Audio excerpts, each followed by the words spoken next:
So as I told you, Elizabeth Bennet is not this usual protagonist, right? The one that you would meet in a typical romantic story.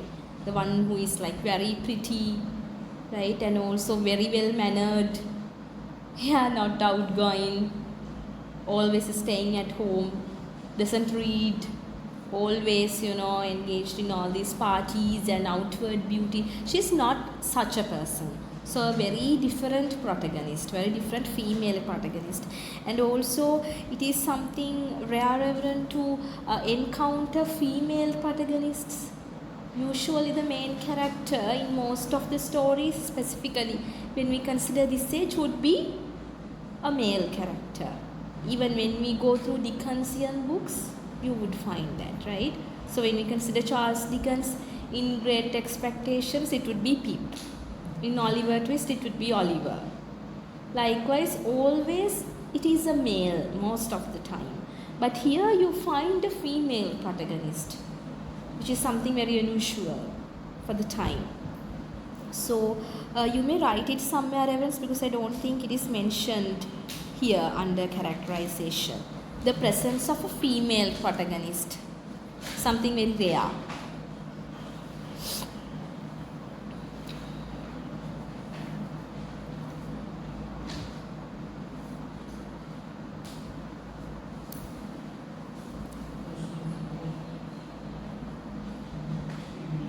A female protagonist, Reverend. The main character is female, which is rare during that time.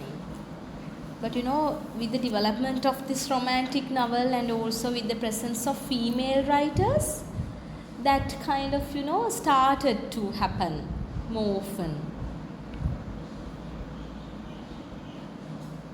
Can you remember this novel by Charlotte Bronte, Reverend, the most famous one, which is named with the name of a woman? Yeah? The most famous one by Charlotte Bronte, starting with Jane Eyre. Yeah, so there you can see, right? So when Charles Dickens writes Oliver Twist about someone called Oliver Twist, there she writes about a female protagonist. So the book itself is named with the name of this female protagonist. Likewise, you can see that how important it is to kind of set these trends. We call them trendsetters. So we can identify these women writers as trendsetters because they came up with this idea. If we have a marker pen, let me write that word. You can use that term in your write-ups. Trendsetters. Someone who set a trend. So regarding romantic poetry, we can identify Wordsworth as a trendsetter. Yeah. So here also you can identify this one also as a trendsetter, because now you have several books with female protagonists, but during that time, Bronte sisters and Austen. Yeah. And not only Jane Eyre, Reverence, there's another book called Emma. So again, Emma is a lady. Again, you can see.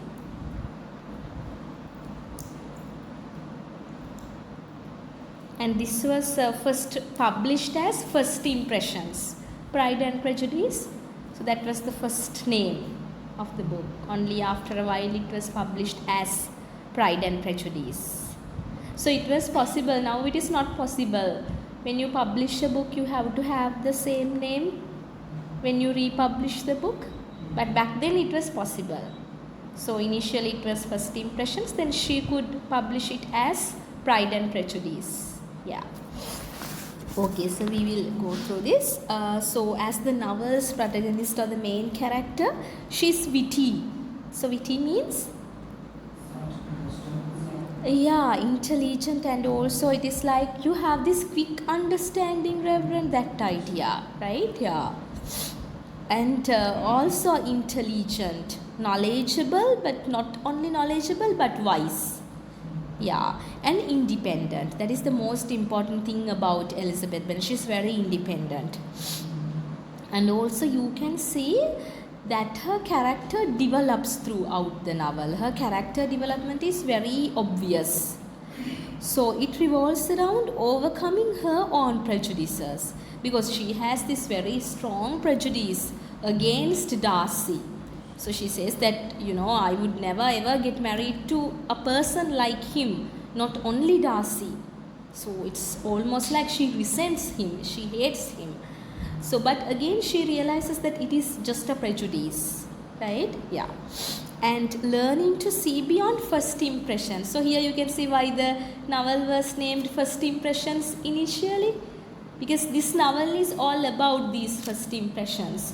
So again, you can see how Austen very slightly and very wittily again go against this idea of love at first sight, right? So she's kind of criticizing it, because first impression is always associated with this idea of love at first sight. But now she's changing it. First impression can be something very negative, but later you can change it. Yeah, that idea. And she embodies Austen's ideal. So this is like the, like the woman or the ideal, the perfect woman, not perfect in the societal advances, societal ideas. She's not perfect that way, but according to Austen's ideologies, this is the perfect woman, the ideal. Austen's ideal of a rational and self-reliant woman. She's not reliant on others, but reliant on herself. Very rational, reasoning out. So actually during this time reference, rationality was always associated with men. So women were considered to be very sensitive, very emotional, so crying always, right? Like that. But men were kind of identified as rational. But here we come across a woman who is rational, who can reason out, right? Who is independent, who can rely on herself. So she values personal integrity over societal expectations. So you can compare Elizabeth with all the other female characters that you come across. So they do not value this personal integrity reverence, right? So they always value the societal expectations. Maybe, finding a man just like trapping a man, right? Not just finding but trapping a man. So they kind of always go with this societal expectation. But she's not like that. She always kind of, values her personal space and her personal integrity, right? Her self-respect. So you can find this self-respect, the notion of self-respect with Elizabeth Bennet. That means, you need to respect yourself. Yeah. But when you kind of, go after wealthy men, right, just to secure financial stability, then your self-respect is gone, right, as a lady. But then here you can see how Elizabeth Bennet works kind of, against the societal norms. And then we have Mr. Darcy, and even though he's like this, the male representation, he's not considered as the protagonist. Right? Yeah, so Elizabeth is the protagonist. So Mr. Darcy is her lover, her beloved, that idea. So initially he is perceived as very arrogant, much more than proud, very arrogant, full of self. And he undergoes significant personal growth, and this personal growth is far more significant and far more stronger than Elizabeth's personal growth. Because it's like he goes under this excessive transformation. There's this character transformation. When you read the entire book, you will see. Even in the movie, you can identify it. So initially, you also start hating Mr. Darcy, right? When you watch the movie, as people in the audience, we start to hate him because he's that much arrogant. But throughout the course of the movie and the book, you see how he changes, how his behavior changes, and also how he tries to express his inner feelings. I told you that he has this issue with communication, but he tries to somehow communicate his true feelings to Elizabeth. Yeah. And also proving himself to be generous and kind-hearted. So initially it's Mr. Bingley who is kind of, identified as this outgoing and very joyful, very kind personality. But towards the end you see Mr. Darcy does something very great. So I'm not going to disclose everything to you.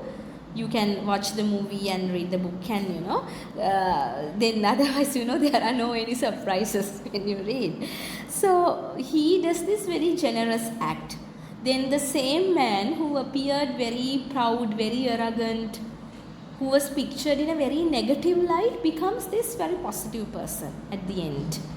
It is again about the prejudices of people, how he was kind of identified. And when we consider his evolution, it shows this idea of self-improvement. And I told you this was a time of this self-made man. It is not only kind of, about social. You find this idea of self-made man knowing the novels of Dickens. You will see this in Great Expectations and, Oliver Twist. So this is like, that you are initially in the middle class, right? Born to the middle class, but then you can reach this upper class, right? You can, amass wealth, and, you can get a secure job, something which is financially secured, and also via marriage this is possible. So likewise, there was this idea of self-made man via these modes, right? Yeah.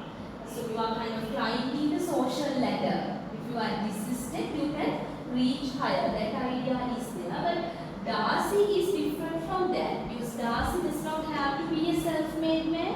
Why? Because he already has inherited much of a wealth. So he is already wealthy. So this idea of self-made man usually happens with others physically, something outward. But with Darcy, what happens is, it is kind of an inward transformation, an internal transformation. Yeah, he also becomes this self-made man, but internally, not according to the societal expectations of a self-made man. And there's this idea of bourgeois gentleman. We don't find that here. We will discuss it when we do Great Expectations. Again, that refers to this idea, when you are in this middle class, you can climb the social ladder and reach higher. Yeah. So here what you have is not the self-made man, which is outward, but self-improvement. He improves himself. And also genuine character over social standing. So, Reverend, there's this idea that when you are born to, as in when a person is born to this upper class, it is like a license to do, all these, I would say, vain stuff. It is like a license. So you see that with these children of politicians, they think it is their right, to kind of, to be corrupted. It is like a right. It is like a license that they have. They can go on abusing people. Right? Yeah, they consider it as a right. So here, what makes Darcy different is, Darcy also has the privilege. So, that when it is like, these are two different things. When someone is good, despite having the privilege of being bad. Yeah, so when you consider Bingley, you have this idea. Bingley also has all of these things, but there's a point that he goes on kind of luring Jane. Right, so he wants to confess, but he is kind of afraid about the social class and all. So it's not like he's using Jane, but at a moment you feel it is like using. When you watch the movie, you will also see at the end it changes, but throughout the course you see that how these women from the middle class, and when we consider Elizabeth and this family, Bennet family, they are not exactly the middle class, but this lower upper class. Right, whereas Darcy and Bingley, they belong to the upper class, right, the higher upper class. So there's that distinction. And here you can see Darcy, despite his social standing, so he has this license or the privilege, so he can just go on using women, but he doesn't do that. So that is very great when you have the privilege but you don't do something wrong. Yeah, so Darcy is someone like that. Despite having the privilege of doing that, he is not doing that. He stays with this integrity, genuine character. You can see it via his character. So his initial aloofness is like, not very friendly, right? Not very kind of, very outgoing, that idea. kind of very cold characters. Yeah. So there are warm characters and cold characters, right? We consider someone warm when that person is very friendly, when you can interact, yeah. But he's very cold, doesn't like to interact much, very reserved, doesn't talk much. But we cannot kind of categorize people like that, right? So there can be very silent people who are very warm inside, yeah, and also very talkative people who are very vicious. So that can happen. We cannot, you remembered someone. So, we cannot categorize people like that. Again, we are having prejudices. And he has this transformation, subsequent transformation. And it talks kind of, it symbolizes this novel's message about the dangers of pride. Because it is not like that Darcy doesn't have pride. He also has pride. It's not like Elizabeth only had the prejudice.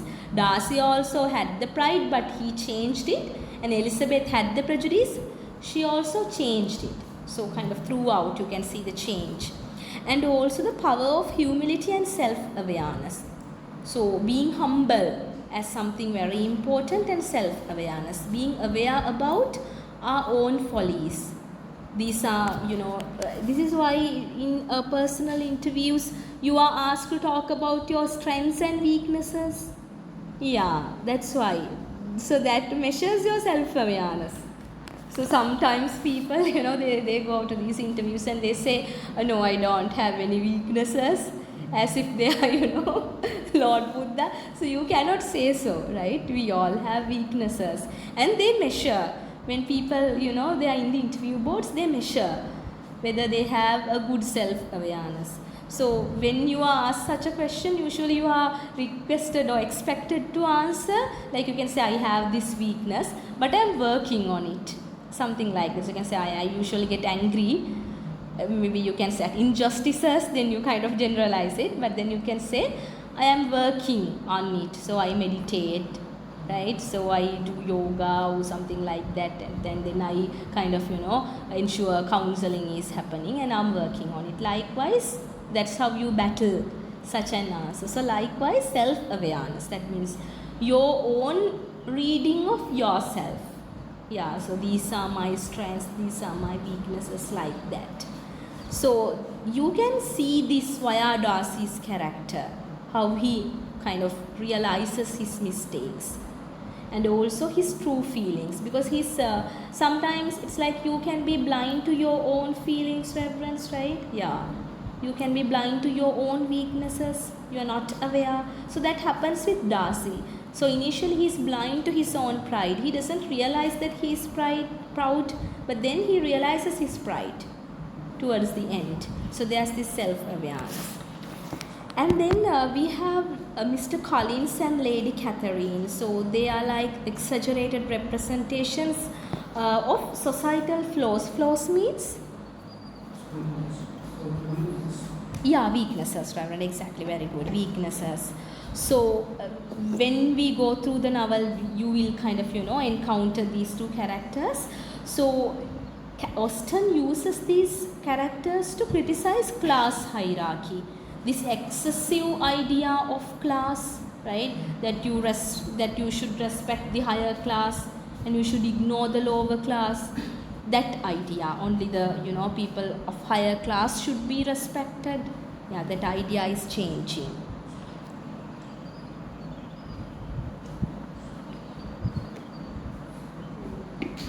And sycophantic. Sycophantic means, reverence, it is like, that you behave in a way as if to take advantage, like opportunistic. Yeah. So you always behave in a way that you want to seek advantage of someone, like using someone or something for your own benefit, that idea. So they are very much sycophantic. Yeah. It's like behaving in order to gain advantage.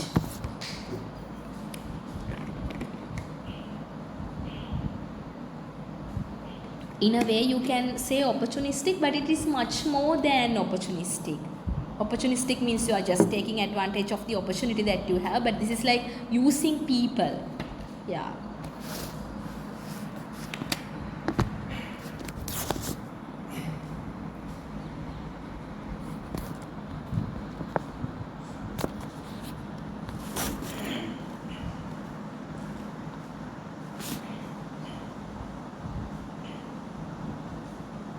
So this is about these two characters, Collins and Lady Catherine. Yeah, and also here obsequiousness. That means it's like very much too much obedient, unnecessarily obedient. We can say kind of like servile. Yeah. So it is okay to be obedient, but when you be kind of excessively obedient, that idea.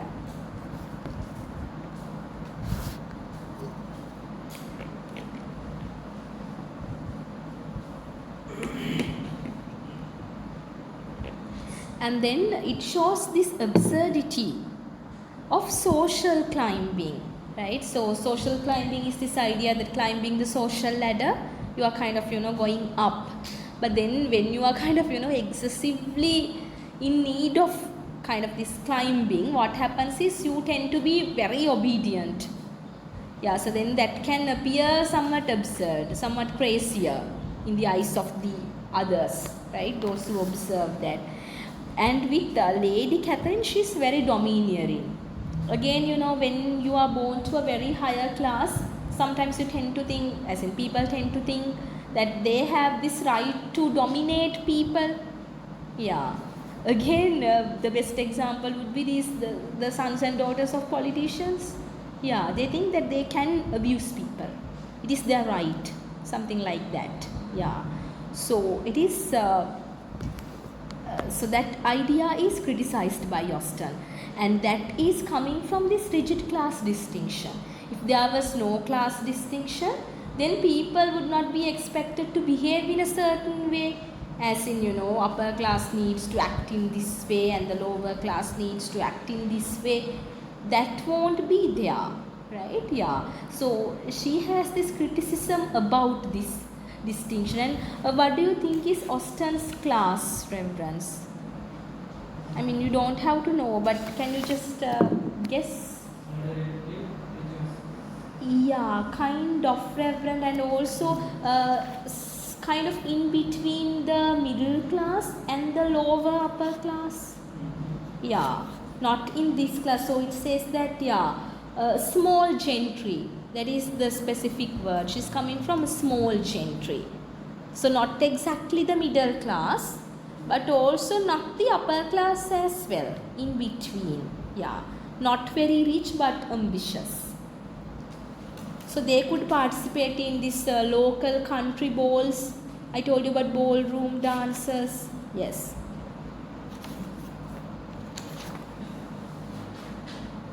And she's a daughter of a clergyman. So again you can see, clergyman, right? Yeah. So that means, again coming from a religious background. But you cannot see much of a religion here. Yeah. And that is very important. That means the ability to distance oneself from, right, his or her own context. You should have a lot of strength to do that, to distance someone from the context. And also there's this idea, when I was reading the introduction, I came across that idea. She has never married or traveled beyond an occasional trip to London. So it is in her own surroundings she lived her whole life. She has kind of never traveled far beyond London. But again you can see how strong was her imagination. And the same happens with this writer who wrote this book, Gone with the Wind. You may have heard of the novel. It is like one of the most best-selling novels, Gone with the Wind. So that writer also, she has not traveled beyond her own room, because she was like, she had this condition, not exactly disabled, but she could not travel. So then you can see that the imagination of a writer is something very strong. You don't have to travel the whole world to write. Yeah.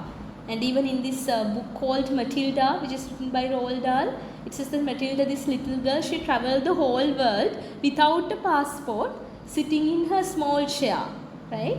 In her small room, in her little English village. So that means you can travel the world when you read. Yeah, that idea. So imagination is developed. And that there's this criticism as well about television media and movies, because then there's nothing for you to imagine reference. When you read a book, You picture everything in your mind. But when you watch a movie, everything is pictured in front of your eyes, not by you. It is done by an external force. Yeah. So that's why they say a child who reads will be an adult who thinks. Yeah. So now there's this excessive focus on social media. Now these little kids are competent than us, right? Yeah. Always when they go to kind of a neighbor's house or a relation's house, they always ask for the phone. Yeah, that happens. So which is very sad because there's this excessive. I would say it is like. Yeah, it is not like a trend, but that is happening now. Almost all the kids are raised with phones. Maybe I think we all belong to kind of the same generation, and you were born in 90s. Yeah, right? No. Then? After 2000? Oh, nice, right. So, but again, we kind of belong to the same generation, right?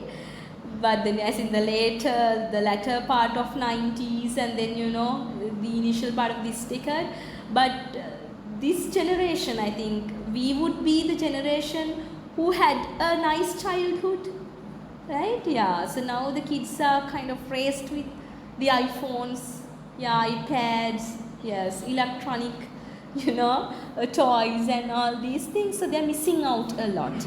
And most of the kids these days do not like to read. They find it boring. Yeah, why? Because there's not this habit reference that everything is about kind of developing a habit. Yes, okay. So yeah, so what I wanted to say is she was a daughter of a clergyman, but she could step out of this religious kind of context. Yes. And yeah. And it is said that her life was very domesticated and unadventurous. It was not adventurous at all. But here you can see via Elizabeth's character, she is celebrating the life which she could not attain. She did not have that life, that adventurous life, but she is kind of trying to attain it through Elizabeth. She is not kind of leading a very domesticated life. Yes, okay. And that was about this absurdity of social climbing. That's where this discussion started about the social class, about Austen's own social class. And you can see that Austen is like observing this as an outsider reference because she was not exactly a part of this upper class. So she could observe it. When you are part of something, you find it difficult to criticize. Right? Yeah. You find it kind of difficult to criticize your own nationality. Right? That happens. That is something very natural.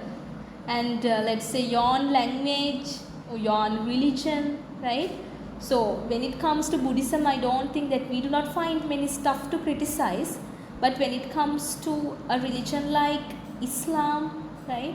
So there are several things to criticize. I'm not being critical about any religion. But it is very kind of, can be very dominating.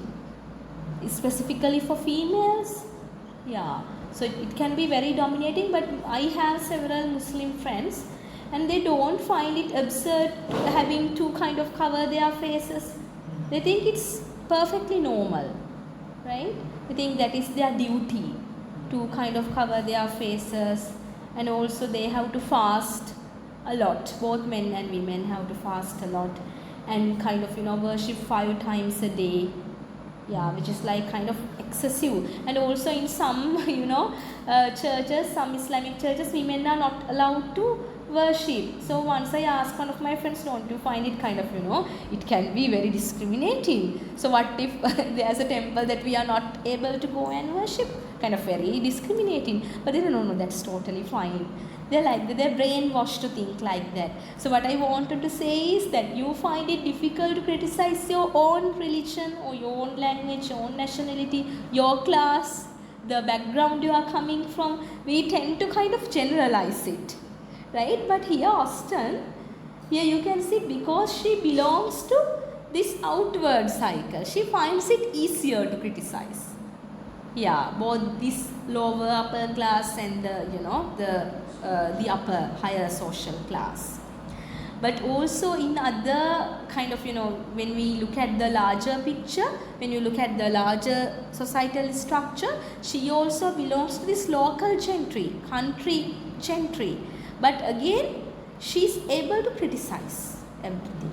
When you consider Bennets, they are kind of closer to what they had, what Austen had, but not exactly that class. They were somewhat kind of below it, Austen, but then she is able to criticize this kind of absurd, rigid social structures.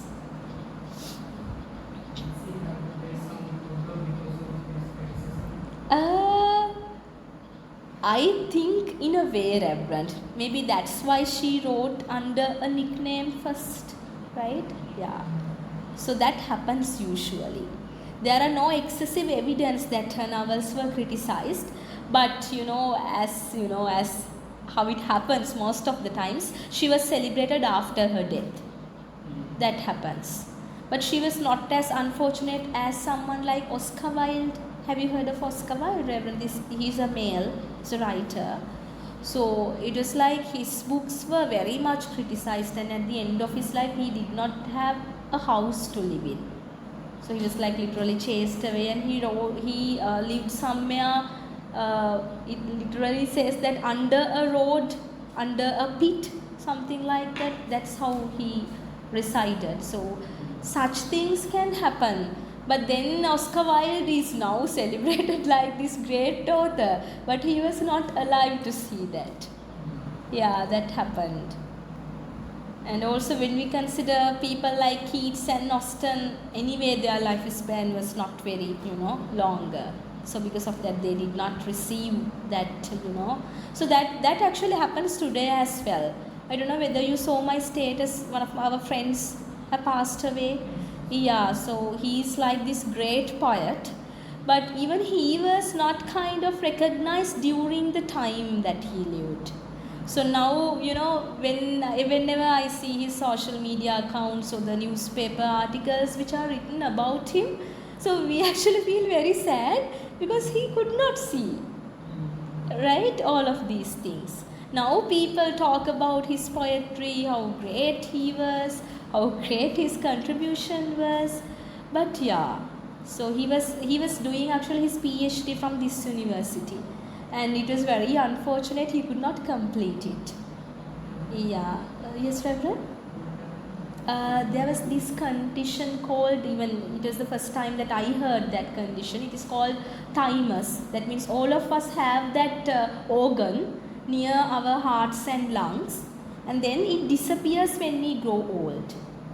But what happens with this person was, it didn't disappear, it stayed there, and then it enlarged when he grew older. So it is not something that can be identified. He had breathing issues, so we did not think it is something like that. So he was treated for other conditions. Had discussions and book launches obviously, but none of his poetry books were awarded when they could have been awarded, but that didn't happen. Yeah, so likewise you can see. So answering your question, Reverend, yeah, in a way the same thing happened with most of these writers that we discussed. But Dickens was not someone like that. Dickens and also Alexander Dumas, who is a French writer. Maybe you have heard this book called The Count of Monte Cristo. Kind of like, that is totally okay if you haven't heard of these books, right? Because your discipline is something else, right? It is Buddhism, Buddhist philosophy. So you don't have to be experts in literature, right? I'm just mentioning some names which just come to my mind so that you can also watch them. And even this Count of Monte Cristo, you can watch the movie, and the books are like really nice, very beautiful books. And what I wanted to say is, Alexander Dumas and Dickens, answering your question, Reverend, they were not such writers. They were celebrated during their lifetime. Even Dickens, he had this recognition. When we, go through his novels, we would see. And on one hand, it was like he had this social position as well. at a moment, and Duma also like that. And it is said that because Duma received this excessive recognition, he was very wealthy, by publishing his books. And what happened was he started drinking excessively, right? And then all the wealth was gone, right? And then also he died a very sad death. He did not live much longer, but contrary to this popular opinion, right, he received recognition during his own lifetime, but that's what led to his disaster as well, because he was excessively wealthy. He could not kind of manage everything. Yeah, that happened. And many writers have encountered such deaths. Even the one that we discussed last, Coleridge was someone like that. He was addicted to some sort of a drug. Yeah, so I think we discussed that there's this his own criticism in his poems about him as well, because he wanted to battle it, but this rehabilitation is not, it was not invented back then. Rehabilitation centers were not there. So then if you are kind of into drugs, then you are done for. Your death is confirmed. Something like even now in the present context, there's this drug called ice, right? So when a person starts consuming ice, so the lifespan would be like only 2 to 3 years. As in, even after rehabilitation, a person cannot live when that drug is consumed. So likewise, back then there was this opium, the drug which is kind of, I think it was extracted from poppy flower or something. Yeah, then it was very strong, and then they had to die. Yeah, yes. Not they had to, they chose to die. Okay, so we were discussing about this, rigid class distinctions. And then we have the Bennet family. So the Bennet family includes Mr. Bennet, Mrs. Bennet, and all these daughters. And you can see daughter is considered a burden during this time. Why? Because of this idea of, it's just like this idea of dowry in Indian and Sri Lankan context back then. I don't think it's happening now even in India. But there was this idea of dowry. When a daughter is married off, the parents had to give a dowry. Yeah, that. And it's like, in this British context, they did not have to give a dowry, but it was like a burden, because you need to kind of somehow secure a wealthy man for your daughter. That idea was always there. The parents were kind of burdened by that idea. Yes, so the Bennet family, the same, because they had, several daughters. Then the burden is like, it is not like a double burden, like a triple burden for them. Yes. And then each member of the Bennet family plays a crucial role in demonstrating these attitudes, different attitudes toward marriage and social expectations. And Elizabeth is the most different one that you have there, because all the others, they are kind of, after these societal expectations. They always kind of, they want to secure a man somehow, whether the man is good or bad, right? Wealth is the only matter, but Elizabeth is different. And Mr. Bennet's sarcasm, we will go through some of these quotations where he is becoming, he's been very sarcastic about stuff. And the way that he communicates or converse, even in general context, is very sarcastic. You can see that Jane Austen was someone who had a very kind of a very wit about sarcasm or humor, right? Yeah.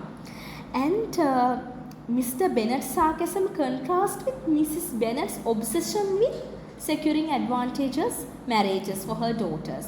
So she's kind of obsessed. You can see that obsession. Even the opening lines of the story, you can see it. Mrs. Bennet is after Mr. Bingley, who appears to be a wealthy gentleman. And the younger sisters, specifically Lydia, so she's like a cautionary figure who illustrates the potential consequences of a reckless behavior. So I'm not going to disclose everything to you. So when you will see what happens with Lydia, right? So how she's lured by this person who appears to be a gentleman. And all these happens. And also reckless means you are kind of very careless, your careless behavior. Yes.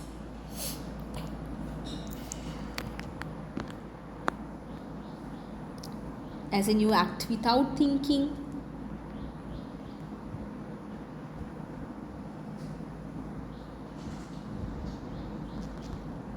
It is like, that you do not think of the consequences of your own actions.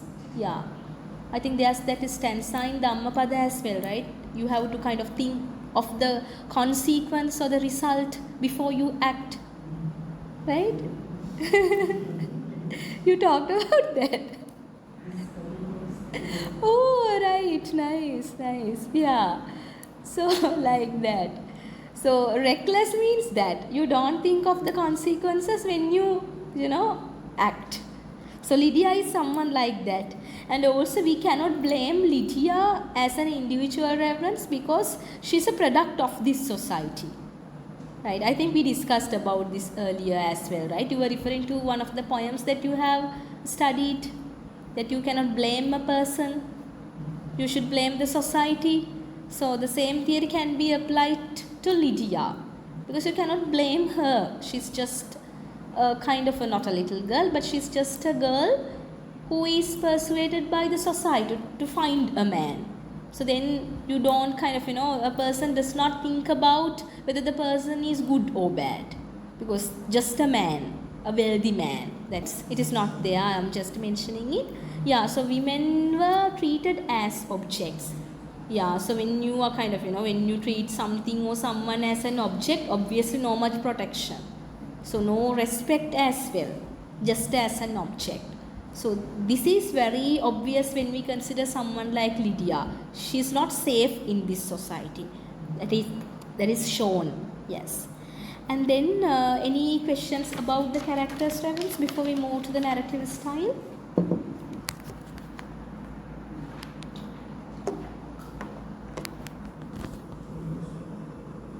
No, Reverend? Right.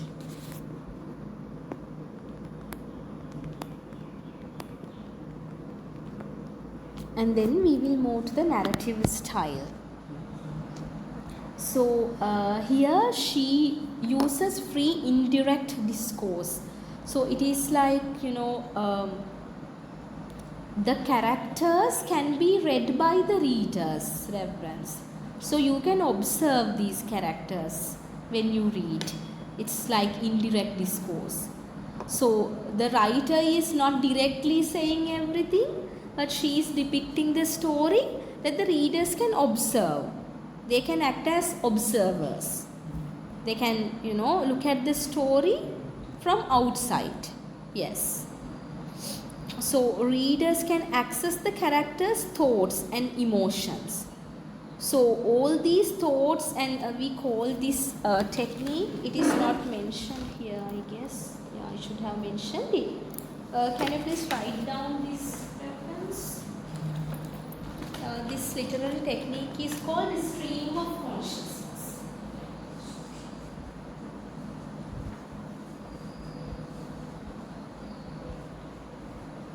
That means you can access the thoughts of the characters. That means thoughts and ideas of the characters are depicted. Thoughts and inner ideas of the characters. Those are depicted in detail. So you can write it somewhere with this indirect discourse.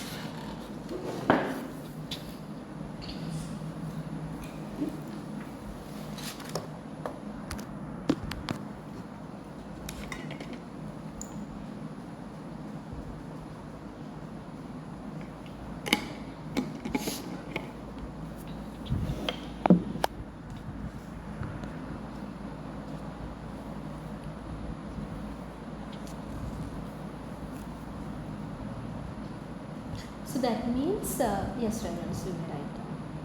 Inner ideas or thoughts of the characters. You cannot see Reverend, right? Okay.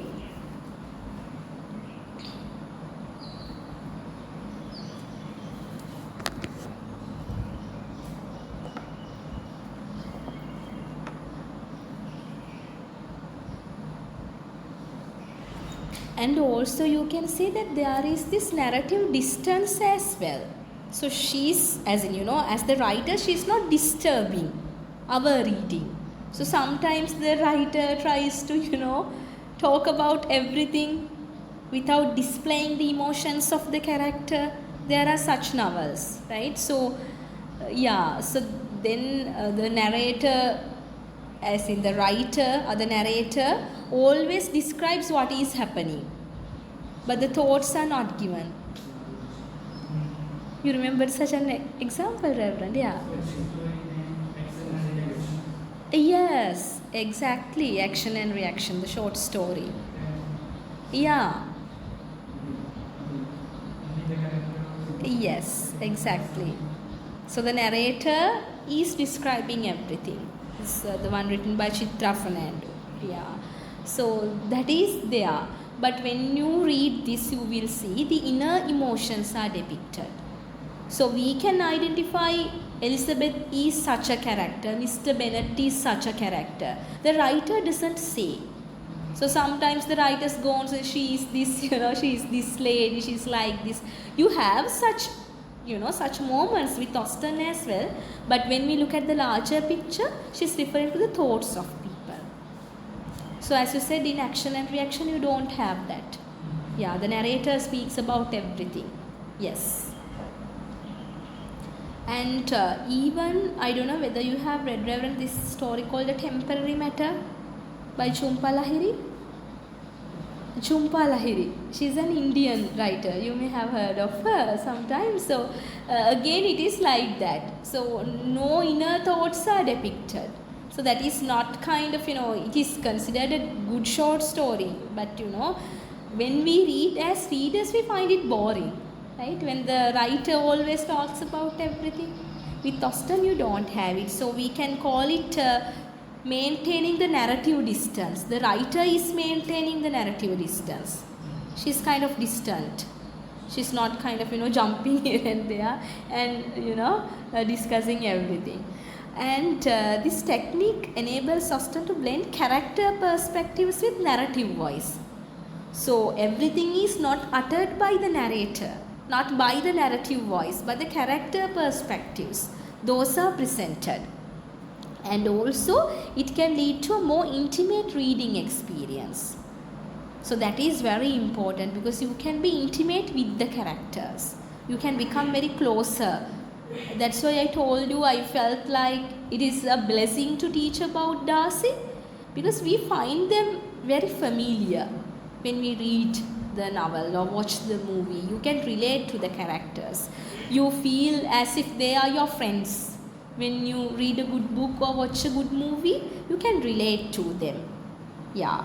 So then the writer is not the one who's keeping kind of, the close proximity, but the readers. Readers can keep this closeness with the characters. And her use of irony and humor. So you can see the language is very humorous at times. They are not like, just like first-hand humor. But you can see with characters like Mr. Bennet. Mr. Bennet is being very sarcastic whenever he talks about the marriages of these daughters. As in, Mrs. Bennet's excessive obsession about these marriages, he is being very sarcastic. And also irony is there. Even the first opening line, the opening, I'm not going to refer to it, I'm just saying this. It is a truth universally acknowledged that a single man in possession of a good fortune must be in want of a wife. So do you think this is a general statement or an ironic statement? Very ironic, right? So it is a truth universally acknowledged. It's not a universally acknowledged truth.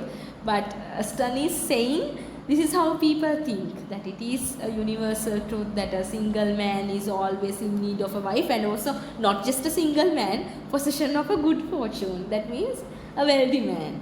Yeah, with wealth. So again you can see when starting with irony. So irony is very much, present in the novel. And also the novel is a very strong social critique. Social criticism is there, making it both an engaging and thought-provoking read, right? Not only engaging. So that means it is not, actually you won't find this, I would say, very boring as her other novels, Pride and Prejudice, Because I personally found Sense and Sensibility to be kind of boring, maybe because I studied it. Maybe you would also find Pride and Prejudice to be boring because you are studying it. I haven't studied it, maybe that's why I was able to enjoy it. But again, universally it is acknowledged this is not as boring. This is as an engaging text. And also thought-provoking. That means thought-provoking means reference. Yeah, simply it would be thought-provoking. Yeah, it's like thought-provoking exactly means like it allows you to think. Yeah, it allows you to think deeply. Yeah, this novel does that.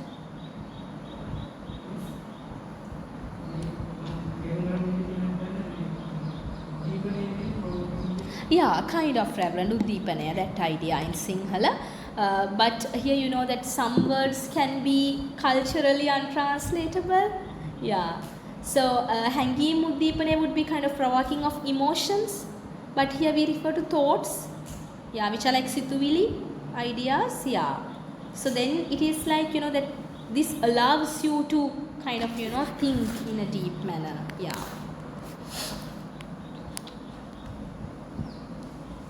Because you don't find very much passion or emotion provoking incidents in Austen's novel. She was very moderate, not very bawdy or with like, you know, very emotionally provoking content. No. Because anyway, Darcy and Elizabeth are pictured as kind of reserved characters who are not very prominent in expressing their emotions. That is also there. Even with Emma you have that, and Sense and Sensibility. And Austen always kind of, you know, she admires reasoning and being thoughtful over, you know, being kind of very emotionally poignant, right? Emotionally provoking.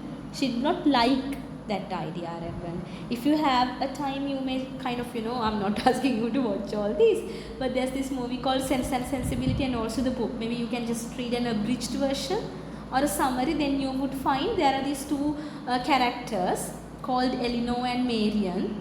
And Elinor represents sense and Marian represents sensitivity. So what happens is Marian, the younger sister, who is very emotional, right? So very passionate about life and everything. What happens is she is lured by this gentleman, as in she's deceived, she's cheated by a man. But then Emma, who is very sensible, so she's not very emotional, so she leads a good life. And then finally Marian also becomes very, you know, sensible, not sensitive. So that idea. So there you can see Austen's ideal. So that's why we can, when we read the other books written by the same author, we can draw the connection. Yeah, so it's like this. Even in Pride and Prejudice, you get such characters winning at the end. And the novel's dialogue is specifically notable for its wit. We discussed about wit, and also precision. Precision means kind of being very precise, not very lengthy.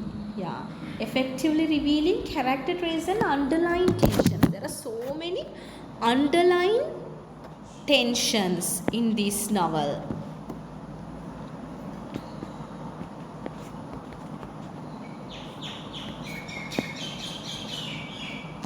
Yes. So here, reference, you know that have you studied dramas, reference? Not yet. You have done Macbeth. Yeah. So then in Macbeth also you get this tragic flaw, right? He's the tragic hero, and what I wanted to say is, in a drama, as in a drama, in a novel, you have this peak point, right? Yeah. And then there's this, you know, the novel kind of slows down. So many tensions in between, right? Yeah. It's like this climax.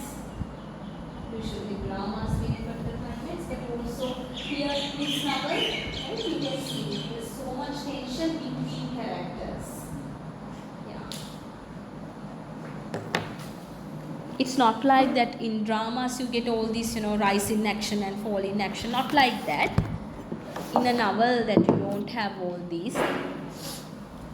But again you can see all these inner struggles and outer struggles. Inner struggle within oneself And then also, these intrapersonal and interpersonal struggles within oneself and with the other, with the others, with the other characters. Yeah. And where were we? Yes, about, yeah. And also character traits, that means different characteristics reference, those are revealed, and also underlying tensions between them. And if we discuss about the significance and legacy of this book, it remains a timeless work. I told you, even today this book is very much celebrated. That's why we have in all these curriculars. So you won't be able to find any English literature curricula related to romantic period without a novel written by Austen. So in all the curriculars, no matter whether it is a local university, international university, everywhere, you would definitely have at least one book written by Austen, and mostly it would be Pride and Prejudice, because on one hand, because it is very engaging, and also it is a good social critique, not only a novel. And here you have this exploration of human nature, how people behave, how humans behave, right? And also social structures, the social strata, different social classes, and the complexities of personal relationships. You know that the relationships are not always very simple and easy to get along with. Relationships can be very complex at times, and during a time like this reference, relationships were always interfered with societal norms. It was not easy to even to develop a friendship, right? It was not easy. And you see this friendship between Bingley and Darcy, these two men, right? And again, they are friends because of their social class. Again, you can see it was considered like something not improper, but it was kind of unusual to be associated with a person from another class, which is something very absurd, right? Yeah, but that was there. Even when you look at Bingley and Darcy, you get this idea, they're friends because they're coming from the same social class. You had to associate with people from your own class. Yeah, not only about romantic relationships, but any kind of relationships. Even families, like family friends, as acquaintance, you had to have the same, the same kind of the social circle. Yes. And that's why there were all these ballroom dances and all these, right, the parties. So the parties were kind of, they were organized so that people can meet people from their own social class. So then they won't kind of, acquaint with ladies from the other social classes, and there won't be, improper marriages outside the social class, something like that.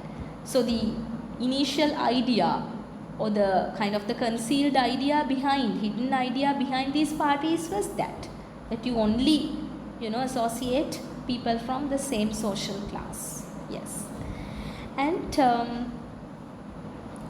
so Austen's sharp wit and insightful observations continue to resonate with readers. So as I told you, it is very engaging. The readers can engage, cementing the novel's place as a cornerstone of literary study. What do you mean by a cornerstone, Reverend?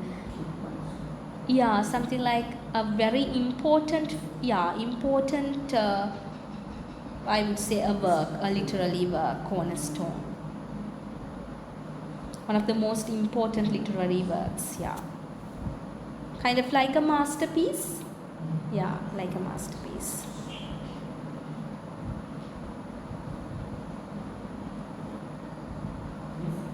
Yes, Reverend?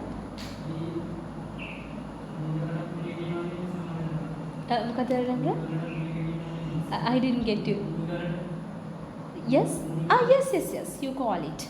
So here you can see it is like in literary arena, you can call it this immensely important literary work, right? Yeah. Cornerstone. It's like the masterpiece. And actually you can consider Pride and Prejudice to be her masterpiece, Austen's masterpiece. But when you write something like that, Reverence, when you write answers for examinations or research papers, you cannot say that Pride and Prejudice is Austen's masterpiece. You have to say Pride and Prejudice is considered as, or can be considered as. When you say it is the masterpiece, you are being subjective. So when you do research, even when you write your research paper, you can be very, like you cannot be subjective about things, right? You cannot have your personal opinions there. You can say it can be considered, or it is considered, like that. It is acknowledged, like that. You have to use third person at times, and I don't know whether I told you that you cannot use first person when writing research. You don't use I or we, right? It is always, the third person. That's why I think you have seen that most of the time research is written in passive voice.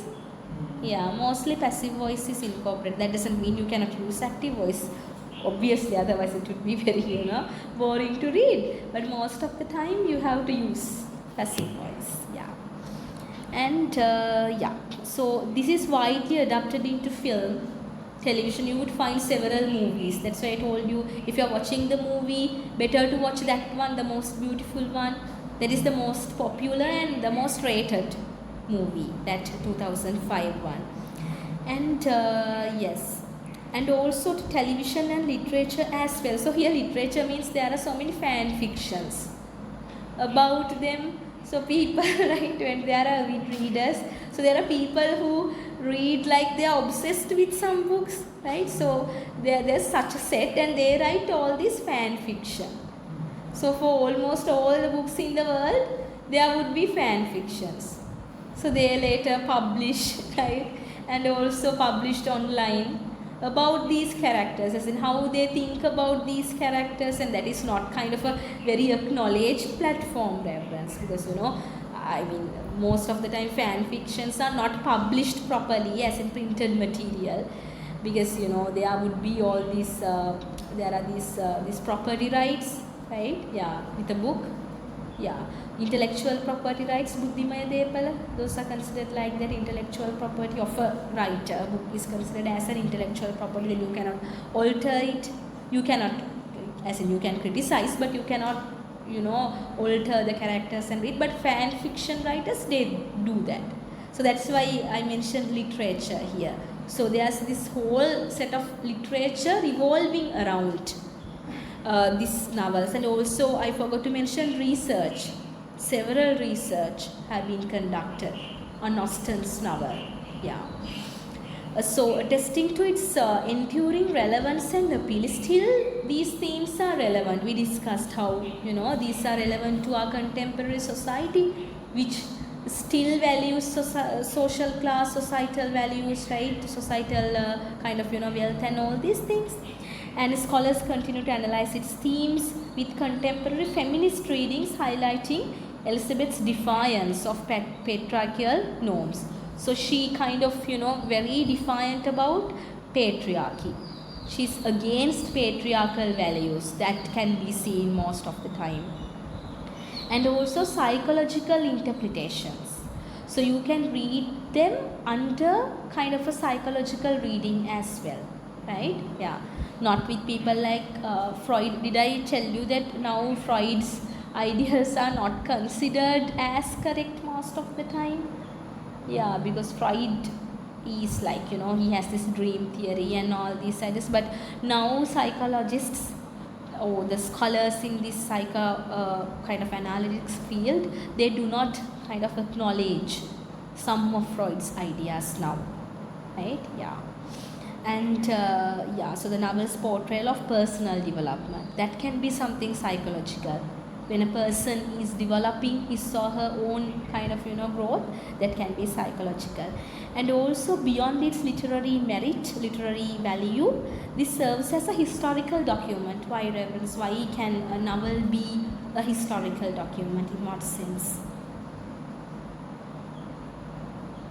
Let me switch on the lights.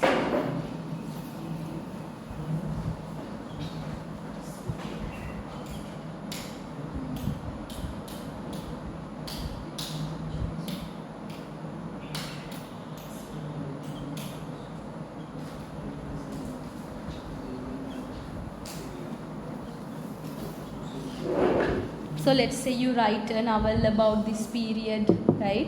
About three of you, one of you, right, is writing a novel. Then after 100 years, it would be a historical document about, these three reverends. Yeah, something like that. So always a novel or a literary text would be a historical document. Because unless it is written about, magical realism or something like that. So magical realism means you are talking about something surreal, not realistic.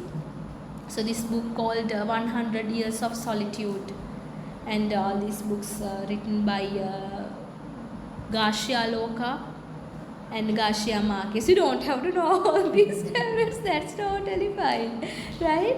So I'm just mentioning the names because then you can get an idea. So there are such novels written based on magical realism, about all these surreal things, non-existing places. Even I think you have read Gulliver's Travels.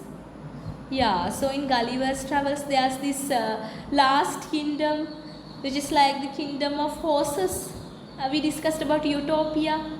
Yeah, something surreal, this ideal state. So even, talking horses belong to magical realism, right? So then we cannot consider those as historical documents. Yeah. So Garcia Marquez and all these people. Even Chronicles of Narnia. This Narnia series by Lewis, C.S. Lewis, it is also like that. It talks about this imaginary kingdom. There are 4 kids. They enter a different universe via kind of a wardrobe, right? So then it is like magical realism.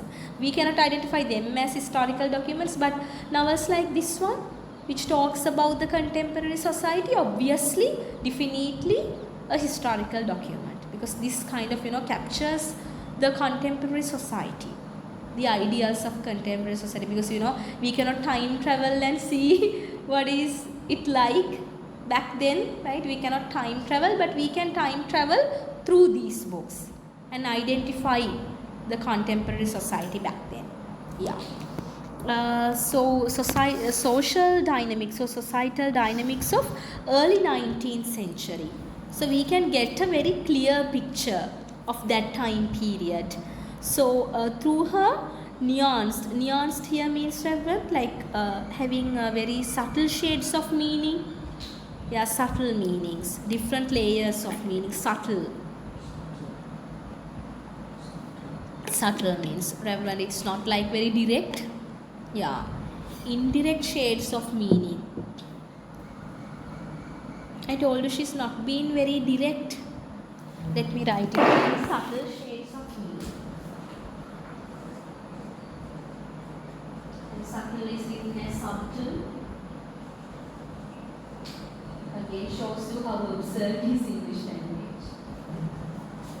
I told you, right? If this is but, this has to be but, right? Why is it put? So it's like this. This has to be subtle, but we pronounce it as subtle. So that's where Americans, kind of make sense. I was kind of going through your papers, but I have not finished yet. No, you have answered very well, Reverend. So you don't have to hide your faces. I mean, I would give my comments after going through and jotting down everything properly. You have studied well. I figured out that. All the 3 of you.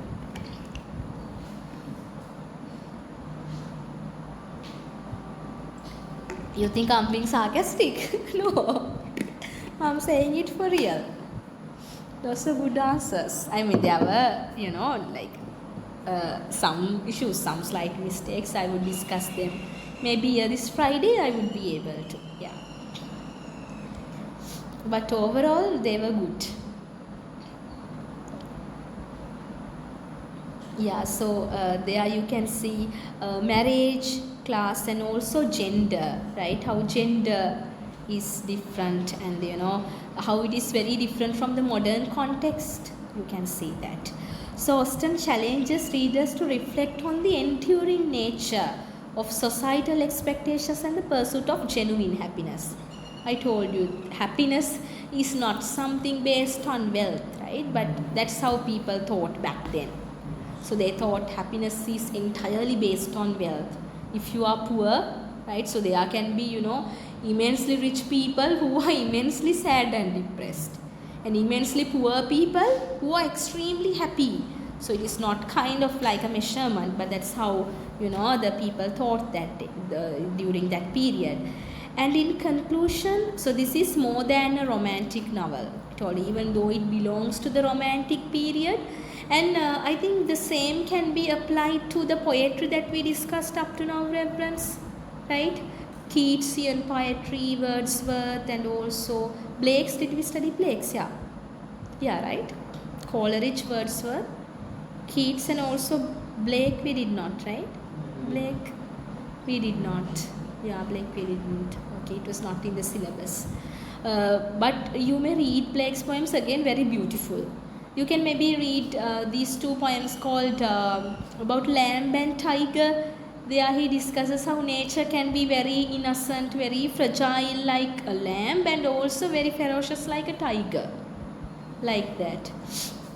So what I wanted to say is, Reverend, just like these poems by Wordsworth, Keats, and Coleridge, those are also not only limited to the romantic ideas, right? They were talking about all these, societal criticisms about industrialization, not just about romance. And again, Pride and Prejudice is not just about romance. It is kind of, offering you this larger picture about several things. Not only socially but also psychologically, because we discussed about this, character development. So can be something very psychological. And skillfully blending satire, character development, and incisive social critique. So satire is we discussed about satire in the morning, right? Character development and also social critique. So she crafts a work that continues to captivate and inspire readers across generations. Because, even after 30 years, we won't be here, but some people, we won't be here, you won't be here, but some people would be discussing about this. Maybe one of you will be a lecturer, right? Then teaching about Pride and okay, so I hope your wish comes true, right? So then you would be teaching about Pride and Prejudice to someone. So that's why I mentioned it. So it will kind of, pass across generations. This does not only belong to the generation of Austen, right? It passes throughout. And the novel's emphasis on self-awareness. So being aware about oneself and integrity, right? Being very genuine and honest, and emotional intelligence. So this is not just this intelligence that we possess, but emotional intelligence. You are intelligent emotionally. That means you are kind of aware of other people. You can read others' emotions, right? Not only just the character, but emotions, the inner emotions. And because of that, it has become a timeless and influential masterpiece in English literature. Not only in romantic literature, but also in English literature in general reference. So we have some 20 minutes more. If you don't mind, shall we move to the book, Reverend? Yeah, then we can start it. I was planning to finish it today, but we won't be able to, no worries.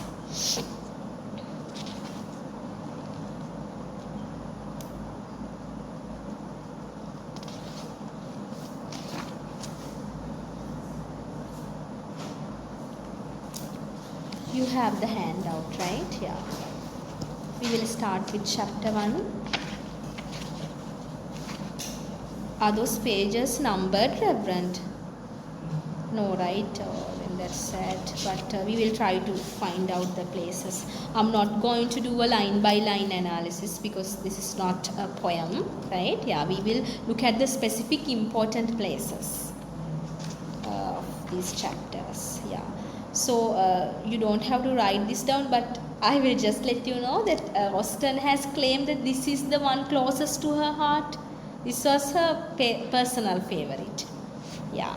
So there are such, books that writers kind of claim as their own favorites. So this is one such. Yeah. And we will start with the opening lines, Reverend. Can one of you please read from "It is a truth universally acknowledged" to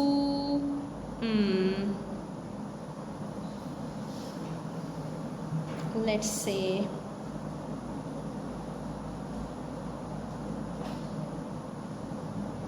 first we will discuss up to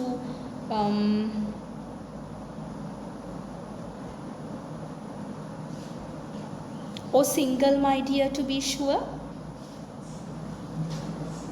If that is too long, then two of you can read, Reverend. First part you can read, so we will discuss up to that point. We will finish until this one, like "What a fine thing for our girls," starting with "O single." Yeah, that paragraph, Reverend. I think in the second page you found it, Reverend. Yeah, yes. Up to that, can one or two of you read? Chapter 1. It is a truth universally acknowledged that a single man is Possession of a good virtue must be in want of a wife. However, later known, the feeling or use of such a man may be on his first entering a neighborhood. This truth is so well placed in the midst of the surrounding families that he is considered the rightful property of some one or other of their daughters. "My dear Master Bennet," said his lady to him one day, "have you heard that the field park is let at last?" Master Bennet replied that he had not, but it is returned she, for Miss Long has just been here, and she told me all about it. Master Bennet made no answer. Do you not want to know who has taken it?" cried his wife impatiently. "You want to tell me, and I have no objection to hear it." This was invitation enough.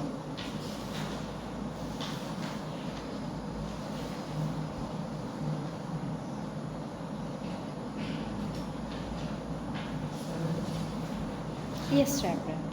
Why, my dear, that part? My dear, you must know, Mrs. Long says that Netherfield is taken by a young man of large fortune from the north of England, that he came down on Monday in a chaise and thought to see the place, and was so much delighted that he agreed with Miss Morris immediately,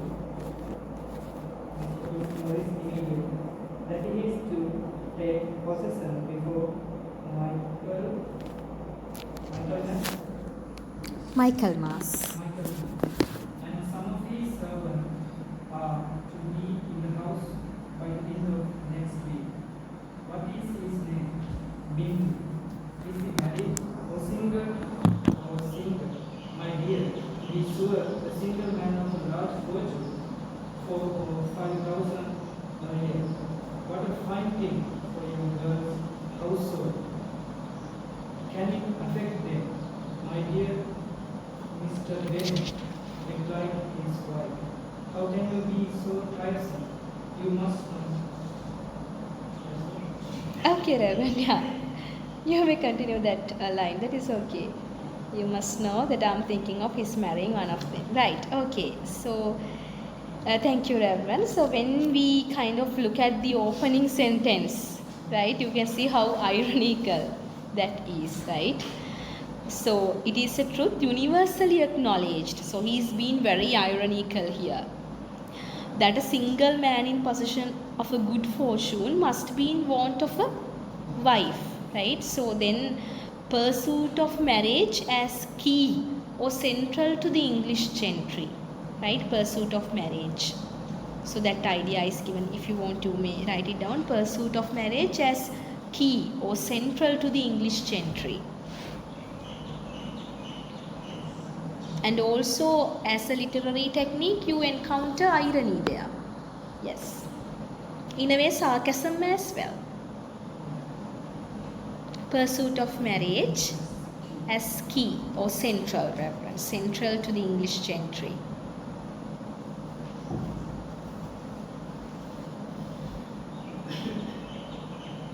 And also when you quote these quotations, this is like a very impressive quotation that you can use. Single man in possession of a good fortune. Not just a single man, but a wealthy single man. This is like the ideal gentleman. Like a prey, right? Yeah.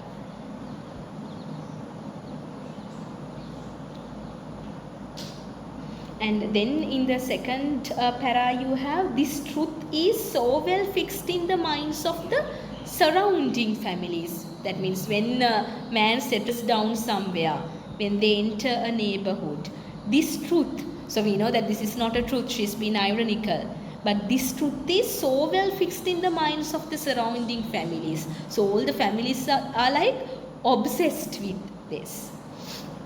And again, there's this very cynical idea. He's considered as the rightful property. And when you quote reference, you can just quote like just two words within inverted commas, maybe like rightful property. You can refer to Bingley as this rightful property of someone or other of their daughters. So when a gentleman appears, it is like this, property of these ladies who are surrounding that place. And so they are talking about this Netherfield Park, both Mr. Bennet and Mrs. Bennet. And also here you can see that Mrs. Bennet is identified as lady, right? His lady. Again, very symbolic of the social class.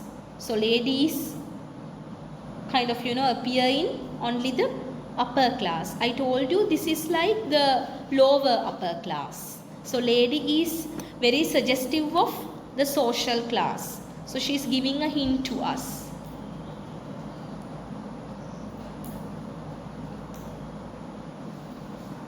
Giving a hint about the social class. Very subtly. That's why I told you Austen is not saying that this lady belongs to the upper class. She's doing that very subtly, very indirectly. She's not coming, to the light and tells us that. So, and then they're talking about how Netherfield Park is lit. And and also this idea of, Mrs. Long has just been here and she told me all about it. It means like, how these people interacted. There were so many social interactions between ladies, just like gossiping, right? Yeah. So she is referring to the usual or the common behaviors of these kind of, the ladies of this class. And the fact that Mr. Bennet had not heard it, but Mrs. Bennet had heard it, again shows this idea that women are kind of more bent to gossip, right? Yeah, kind of the contemporary social idea.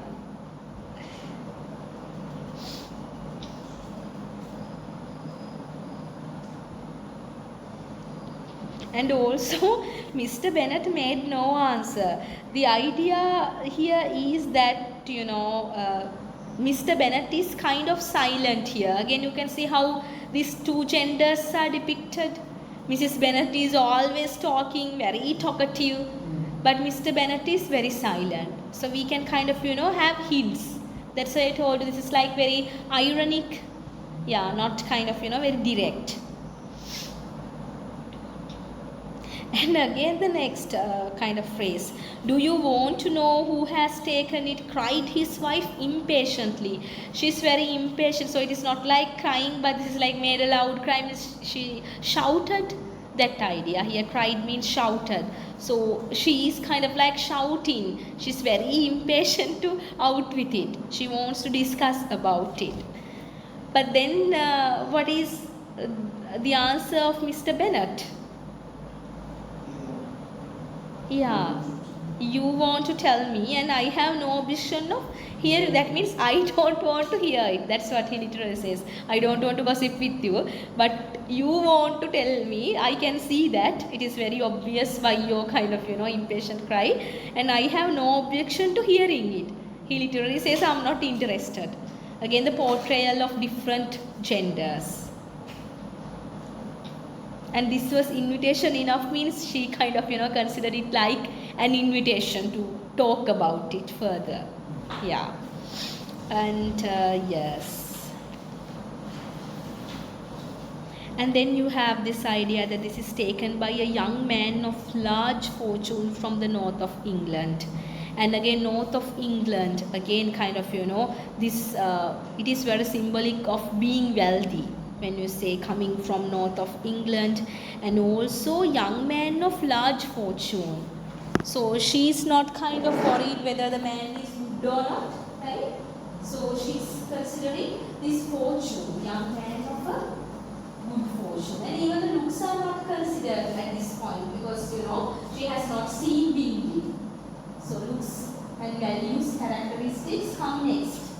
The first is always the wealth. So you can see it here. And then and here chase means reverence. Chase means like I will show you, kind of like a horse-drawn carriage. Chase, like this. Carriage and four means like 4 horses, something like this. So this is kind of drawn by horses, like a horse cart. It's like it is again suggestive of the wealth. Yeah, you have horses. And again you can get an idea about the contemporary society. There were all these chases. Chases were the kind of the vehicle, the mode of transport of the upper class. Yeah.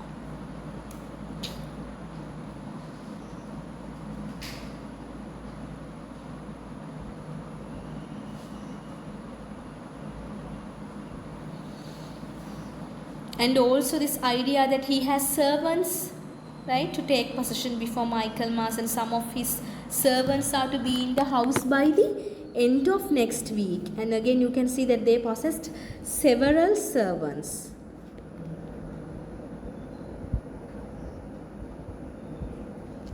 And here Michaelmas is like this Christian festival, right? Michaelmas, he has to kind of be there before Michaelmas. Yeah, yes, Christian festival. And even though there are such references, there are no very strong religious remarks in the book, you can see, right? But this is very natural for people. It's like we just mentioning the Vesak ceremony. We are not doing that with initial ideas of spreading Buddhism through literature, but that usually happens when we discuss about our context. Yes. And so then after the name, even now Mr. Bingley asks, is he married or single? Again you can see, even though this man who appears to be like who is not interested in gossip, right, but again he wants to know whether he is married or single. Why? Because he has 4 daughters, 5, right, 5 daughters. Yeah, because he has these 5 daughters, he is interested in that. And then you can see how kind of elated this woman here, or single, my dear, to be sure. She's kind of over the moon now.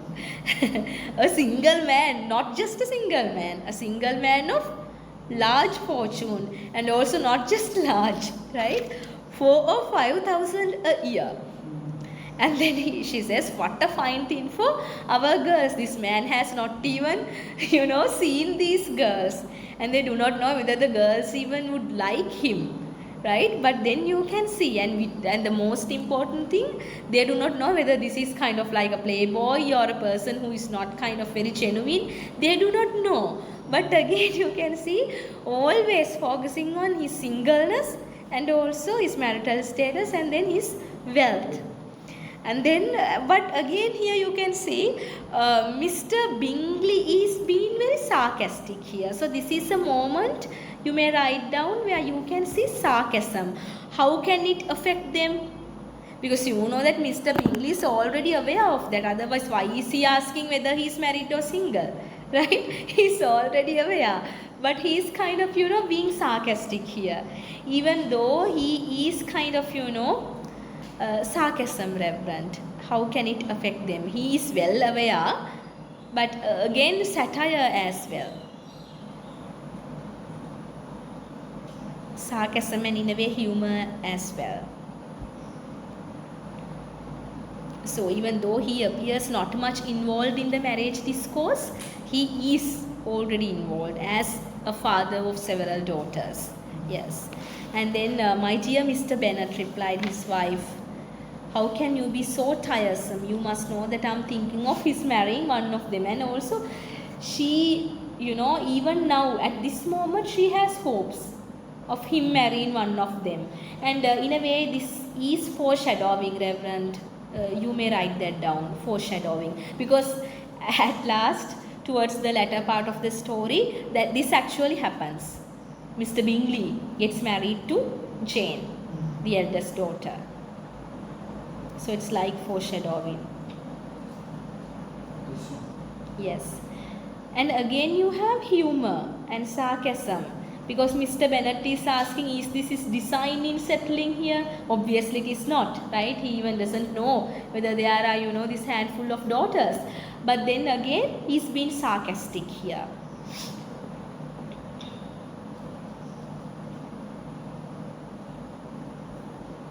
And then she says, it is very likely that he may fall in love with one of them. So he kind of sees the possibility now, right? She sees the possibility. He may fall in love with one of them, and therefore you must visit him as soon as he comes, right? And again you can see that women could not directly interfere. They could not directly go, right? Even now that is not happening, I think, most of the times. So because of that, the father had to go there and make the connection. And again, not like a proposal here. He's just visiting there. Just visiting and casually mentioning, oh, I have 5 daughters. It's like, my elder daughter is like this. Just like that, not kind of directly approaching, very subtly approaching. And again, you can see this is like, it's very tragic in a way, because these people do not have anything else in their minds other than the marriage of their daughters, right? Okay, Reverends, then we will stop from here. And then I think it is kind of a witty decision.